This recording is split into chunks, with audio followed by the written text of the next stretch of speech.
Merci de rester fidèle au programme d'ITV. C'est parti pour cette édition de soir. Les titres. Les habitants de Dingui Rail ne veulent plus de Flexo. Ces derniers accusent l'entreprise de plusieurs manquements. Ils dénoncent également la cherté des factures et interpellent le ministre de l'Hydraulique et de l'Assainissement. Le canal Médina la communauté soninké de Bokidiawé réclame l'introduction de la langue soninké dans les écoles primaires de la localité, une situation incompréhensible selon les membres de la dite communauté qui menace de passer à la vitesse supérieure si rien n'est fait. Le canal Médina Gueule-Tapée libéré de ses occupants. Certains citoyens saluent cette décision et pointent du doigt les maires. Ils réclament un suivi régulier pour éviter que les marchands ambulants ne reviennent sur les lieux. Voilà pour les titres. Le développement, c'est dans ce point de seconde. Après sa nomination en tant que ministre de la fonction publique, Mamadou Lamine Dianté a effectué un déplacement à Kolda. Le nouveau ministre lance son appel à l'unité, mais également à la paix. Il dit mesurer la tâche qui lui a été confiée et entend relever le défi. Mamadou Lamine Dianté est au micro de Seydou Diatta. Lors de la tournée économique qu'il a effectuée dans la région de Kolda, nous avons eu à échanger avec son Excellence Bassirou Diomaye Diakhar Faye, président de la République. Entre autres, nous lui avons expliqué que Kolda regorge de compétences qui ne demandent qu'à servir le pays. Excellence, permettez aux compétences de Kolda de servir le pays. Sur ces faits, quand nous étions allés pour la conférence internationale du travail, nous reçûmes un coup de téléphone de son Excellence, le président de la République. Il nous dit ceci: je ne compte pas mettre en place un gouvernement sans que la région de Kolda ne soit représentée. Et c'est pourquoi je vous demande d'accepter d'entrer dans le gouvernement. J'ai répondu: Excellence, vous m'avez déjà confié une responsabilité. Il me dit: je sais, mais vous allez entrer dans le gouvernement. Le 1er juin 2026, il me nomme ministre de la fonction publique, du travail et de la réforme du service public. Le jeudi, j'ai procédé à la passation de services. Le vendredi, j'ai participé au premier conseil des ministres. Aujourd'hui, Kolda est représenté dans le gouvernement. Il est normal que je revienne vers les populations du Fouladou, du Pakao et du Balantokunda. Le président nous a donné des orientations très claires. Il attend de nous des résultats. Il attend de nous de l'action. Il attend de nous du pragmatisme pour non seulement servir le Sénégal, mais également servir notre contrée. Nous n'avons pas de parti. Si on en a un, c'est le Sénégal. Et c'est pourquoi j'appelle les uns et les autres à aller au-delà des clivages partisans. Nous sommes venus ici battre campagne en 2024 et demander aux populations de Kolda de voter pour le président Bassirou Diomaye Diakhar Faye. Cela a été fait à 54%. Aujourd'hui, notre responsabilité, c'est d'accompagner le président de la République, d'autant que sa vision est claire, d'autant que ses ambitions sont nobles pour le Sénégal, et travailler à ses côtés, voilà le sens de notre participation au gouvernement. Et nous tendons la main à toutes les populations du Fouladou, du Pakao et du Balantokunda. Le parti Alliance pour les urgences de la République a franchi une nouvelle étape avec son premier conseil national. Cette rencontre a pour objectif de jeter les bases d'un parti structuré qui va apporter des réponses concrètes aux préoccupations quotidiennes des Sénégalais. Daoudaba et Moussadia. À travers cette instance, Allure entend renforcer son organisation interne et affirmer davantage sa contribution au débat public ainsi qu'au développement du pays. Pour construire une organisation politique capable d'être utile au Sénégal, nous voulons mettre en place un maillage national solide, renforcer nos instances pour préparer Allure pleinement ses responsabilités et sa mission, évacuer les Sénégalais, comprendre les préoccupations et contribuer à la recherche de solutions. Affilié à la coalition Diomaye Président, le leader de l'Alliance pour les urgences de la République estime que ce choix procède avant tout d'une conviction profonde, placer l'intérêt supérieur de la nation au-dessus de toute autre considération. Depuis la création du parti Allure, le parti Allure a fait un choix clair, celui de la responsabilité républicaine. Lorsque le président Bassirou Diomaye Diakhar Faye a lancé son appel au rassemblement des forces de bonne volonté autour des grands défis de la nation, nous avons estimé qu'il était de notre devoir d'y répondre favorablement. Pourquoi? Parce que le Sénégal traverse une période décisive dans son histoire. Faire de la politique autrement, dans un esprit de dialogue, d'écoute et de propositions constructives, demeure l'une des principales singularités d'allure, selon le responsable politique. Parce que les attentes des populations sont immenses. Parce que notre jeunesse aspire à davantage d'opportunités. Dans un tel contexte, nous avons considéré que l'intérêt supérieur de la nation devait primer sur les calculs politiques. Lorsque le Sénégal gagne, nous gagnons tous. À l'heure où les Sénégalais aspirent à une action publique plus efficace et plus proche de leur réalité, Allure entend faire de son engagement politique un levier de changement avec l'ambition de transformer les aspirations populaires en réponses concrètes au service du développement national. Je le disais en titre, les habitants de Dinguiraye et de 21 villages environnants fustigent l'attitude de l'entreprise Flexo. Ils dénoncent les manquements répétitifs dans la fourniture de l'eau et la cherté des factures. Ces derniers interpellent le ministre de l'Hydraulique et de l'Assainissement, Mamoudou Ndiaye, porte-parole des habitants, est ici au micro de Sékou Diallo. Flexo n'a pas respecté les clauses justement qu'ils avaient établies avec les populations en amont. Flexo n'a pas respecté les clauses qu'ils ont en tout cas engagées avec l'État du Sénégal. Flexo ne respecte pas notre santé. Parce que déjà ici, en tout cas où nous nous trouvons, on consomme directement de l'eau venant de ce puits-là et éjectée au niveau des tuyaux et en tout cas consommée par les populations. Et ça, c'est déjà lamentable, ça c'est dangereux pour notre santé. Au moment, je dis bien, où en tout cas la pandémie d'Ebola fait rage, nous consommons de l'eau impropre à la consommation, de l'eau qui n'est vraiment pas traité. Regardez, vous êtes sous ce château d'eau-là qui menace, oui, qui peut tomber sur nous. On pompe directement, le château d'eau n'est plus fonctionnel. Raison pour laquelle nous autres populations, on dit non à Flexo. On dit il y en a marre avec Flexo. Regardez, on vient maintenant nous imposer une tarification hors norme. Une tarification qui nous dit, pour les branchements, il faut au moins un minimum de 75, voire jusqu'à 500 000 francs. Vous trouvez ça normal? Au moment où on vient nous dire que pour le consommateur en retard de paiement, déjà les frais de coupure s'élèvent à 5 000 francs avec les temps qui courent dans ce pays. Pourquoi? Nous disons non. Et là, sachez que vous avez affaire à de vrais saloum. Nous restons dans le département donc de Kaolack pour faire face au manque d'infrastructures. Dans la région de Kaolack, pour faire face au manque d'infrastructures et de matériel scolaire, l'inspection de l'éducation et de la formation de Nioro a initié des ateliers pour confectionner des outils pédagogiques à partir de matériaux de récupération, bouteilles, cartons, sachets de bonbons. L'IF invite les collectivités territoriales à s'investir davantage pour élargir la carte scolaire de la petite enfance. Le maire de Paoskoto rappelle quant à lui l'importance du transfert de compétences et réitère donc les engagements des municipalités à soutenir le secteur de l'éducation. Sékou Diallo Assoumay. À Boki-Djawé, la communauté soninké réclame l'introduction de la langue soninké dans le programme d'enseignement des langues nationales à l'école primaire. Ses membres estiment être exclus du dispositif mis en œuvre par le ministre. À Nioro du Rip, la foire de la petite enfance a tenu toutes ses promesses. Cet événement, axé sur la transformation des déchets en outils didactiques, s'est révélé être une tribune majeure pour repenser les pratiques pédagogiques du préscolaire. Vous savez que dans les structures préscolaires, et pour toutes les activités, nous avons besoin du concret. Et le concret repose sur l'utilisation du matériel.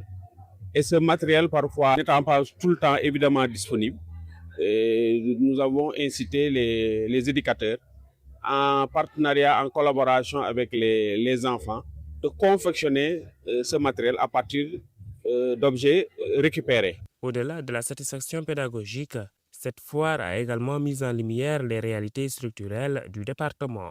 Pour l'inspecteur Mamour Cissé, l'état actuel de la carte scolaire de la petite enfance reste le chantier prioritaire. Il y a des communes où véritablement le nombre de structures mises en place n'est pas important. Donc véritablement nous avons un premier défi d'élargir cette carte scolaire. L'appel que nous lançons à ces collectivités, c'est véritablement de nous aider d'élargir la carte scolaire en implantant des structures scolaires dans leur milieu. Un appel qui a trouvé un écho favorable auprès des élus locaux. Présent à l'événement, Balambay, maire de Paoskoto, s'est voulu rassurant, réaffirme l'engagement total des municipalités à soutenir l'inspecteur dans ses démarches. En tant que collectivité, nous pensons que c'est une sacerdoce, c'est-à-dire investir dans l'éducation, ça c'est très normal. L'engagement est donc pris entre l'autorité éducative et les municipalités. Reste désormais à transformer ces promesses en salle de classe pour que chaque enfant du département de Nioro puisse aborder son avenir scolaire sur un pied d'égalité. Et puis à Boki-Diawé, la communauté soninké réclame l'introduction de la langue soninké dans les écoles primaires de la localité. La communauté interpelle les autorités, menace de passer à la vitesse supérieure si rien n'est fait. Amadou Mardial. À Boki-Diawé, la communauté soninké réclame l'introduction de la langue soninké dans le programme d'enseignement des langues nationales à l'école primaire. Ses membres estiment être exclus du dispositif mis en œuvre par le ministère de l'Éducation nationale, alors que cette langue est déjà enseignée dans plusieurs localités bilingues. Notre réunion, c'est de défendre la langue soninké, l'apprentissage du soninké à l'école primaire, puisque le soninké est une langue nationale dont la base se trouve dans la Constitution du Sénégal. Donc c'est une langue qui a la même valeur que le Wolof, que le Diola, que le Serer, que le Manding. Et il s'est trouvé qu'à Boki-Diawé ici, malheureusement, on n'enseigne que le Toucouleur, alors que le village, en fait, si vous voulez, la moitié est constituée de soninké, l'autre moitié de Halpulaar. C'est vrai qu'aussi nous avons d'autres communautés comme les Wolofs, mais il est incompréhensible qu'on n'enseigne que le Toucouleur. Alors qu'il y a d'autres villages qui ressemblent à Boki-Diawé, on enseigne à la fois le soninké et le Toucouleur. De son côté, Aruna Tirera déplore l'absence de réaction des autorités éducatives malgré les démarches administratives déjà entreprises. Que ce soit ici à Boki-Diawé et à Dakar, on a entamé des procédures administratives, on a fait des dépôts. Voilà, ça fait également plus de 5 mois. C'est depuis le mois de décembre passé qu'on a commencé à se réunir. Et les dépôts des lettres, ça attend vers 3 mois maintenant. Réunis avec les notables de la localité, notamment le chef du village Tcherno Mohamed Ouagé, la communauté soninké de Boki-Diawé affirme qu'elle poursuivra sa mobilisation et envisage d'intensifier ses actions si aucune réponse n'est apportée à ses préoccupations.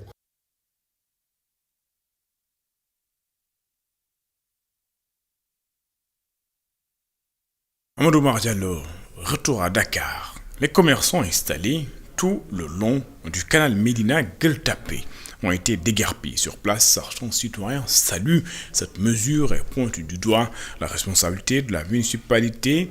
Ils accusent la maire de cautionner les installations anarchiques en échange de taxes et de patentes. Les autorités sont invitées à faire le suivi. C'est un sujet d'Elisabeth Grastine et de Séléman Diallo. Je pense que c'est un signal qu'on envoie à la communauté financière internationale. Comme le dit un vieil adage, qui paie ses dettes s'enrichit. Il y a ces deux aspects-là qu'il faut combiner et en même temps aussi apprécier la conjoncture qui prévaut en ce moment.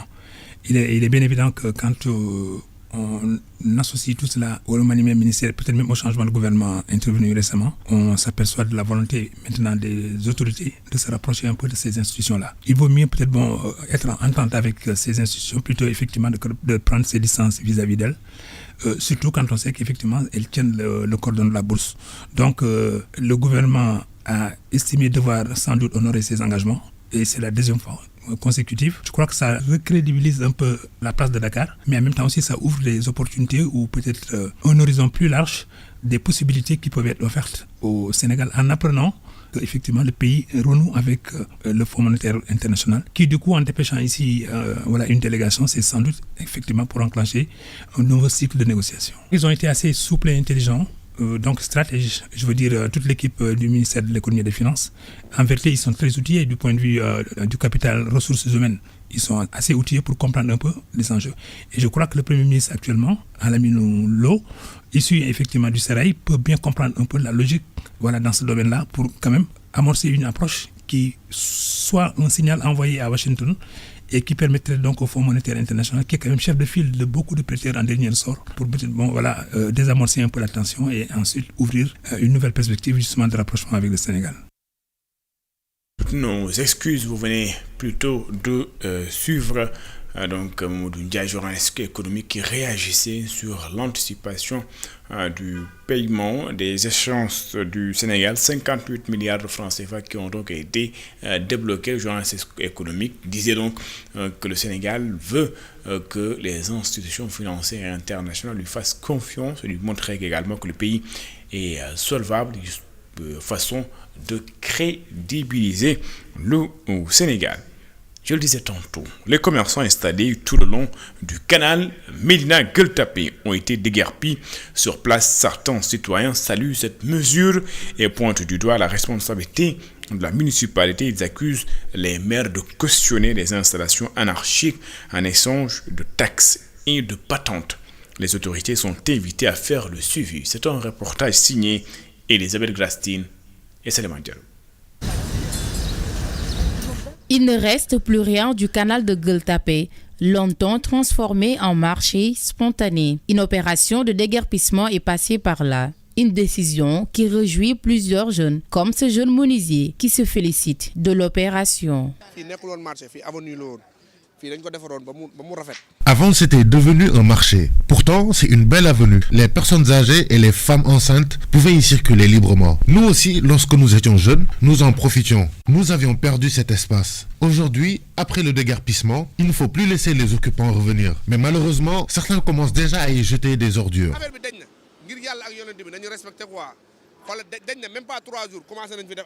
Son collègue partage le même avis. Pour lui, cette occupation du canal était irrégulière. Il estime que les autorités municipales ont une part de responsabilité dans cette situation.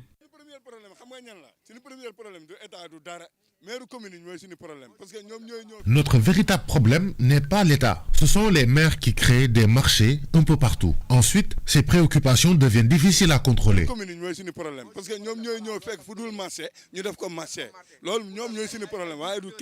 Ce père de famille salue également cette mesure. Selon lui, même lorsque le canal était fermé, y exercer des activités commerciales présentait des risques pour les occupants comme pour les usagers. Mais ça devait se faire depuis longtemps.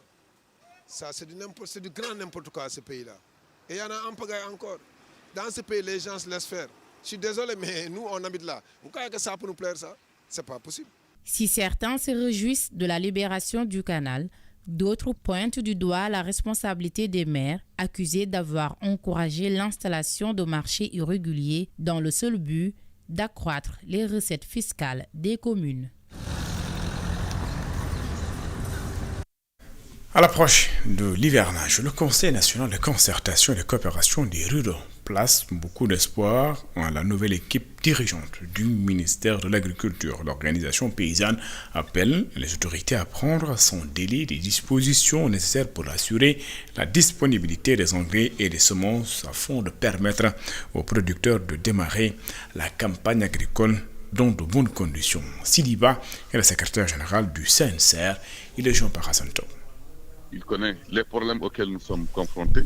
Là, je pense qu'il va améliorer ou bien apporter sa touche personnelle par rapport à ce que les autres faisaient de bon. Et les autres nous ont impliqués pratiquement dans tout ce qu'ils faisaient, que ce soit la loi d'orientation agro-silvopastorale qui a été votée, promulguée tout récemment en Conseil des ministres, que ce soit la préparation des campagnes, et le CNCR était fortement impliqué, et sur le choix des opérateurs, sur les prix de cession des intrants. Et je pense qu'il en fera autant. Il va impliquer l'équipe technique du CNCR et les élus, quelques élus du CNCR dans tout ce qu'il aura à faire pour le compte des organisations agricoles que nous sommes dans le secteur de l'élevage et dans le secteur de l'agriculture de manière générale. C'est la mise en place rapide des intrants. Déjà, ça traîne un peu les pieds et les gens n'ont pas, les commissions de vente sont mises sur pied. mais il n'y a pas la mise en place. On doit l'accélérer et là, je pense que l'ADA doit prendre les devants, doit presser le pas pour qu'au niveau de tous les points de vente des intrants, que les intrants se placent, que la vente débute. Pour ce qui est de l'arachide coque, il faut décortiquer et vendre.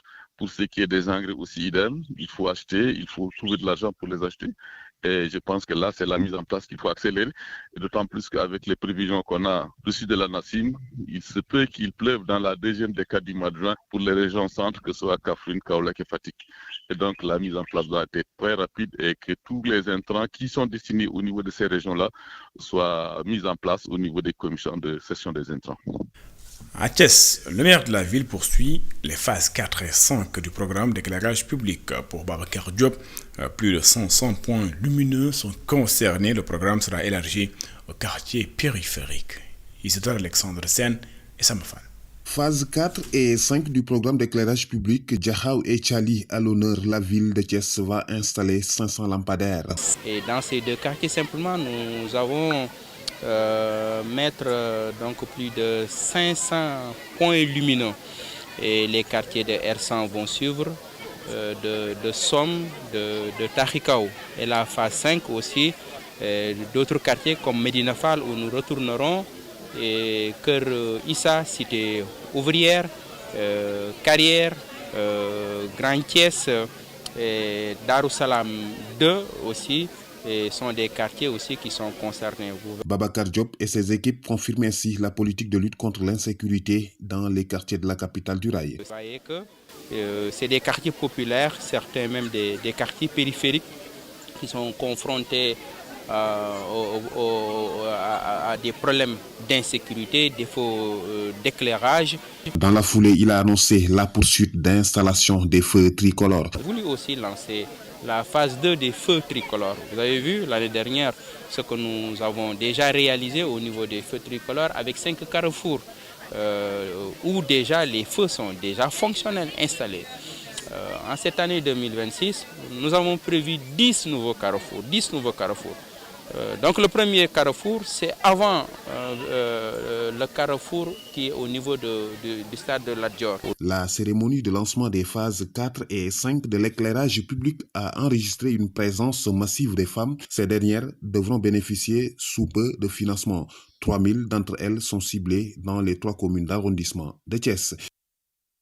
C'est la fin de cette édition. Merci de l'avoir suivi. Excellente suite de programme sur les antennes d'ITV. Je vous donne rendez-vous juste après cette édition dans votre émission. L'invité de la rédaction qui fait son retour après la pause Tabaski. L'invité de la rédaction qui reçoit ce soir Demba Gueye, maître de conférence à l'université Cheikh Anta Diop de Dakar, analyste politique. Nous allons bien sûr revenir sur l'actualité politique de façon générale de la nomination du nouveau Premier ministre, du limogeage de l'ancien Premier ministre, la formation du nouveau gouvernement jusqu'au congrès du parti PASTEF et les derniers développements. Ce sera donc à suivre tout à l'heure.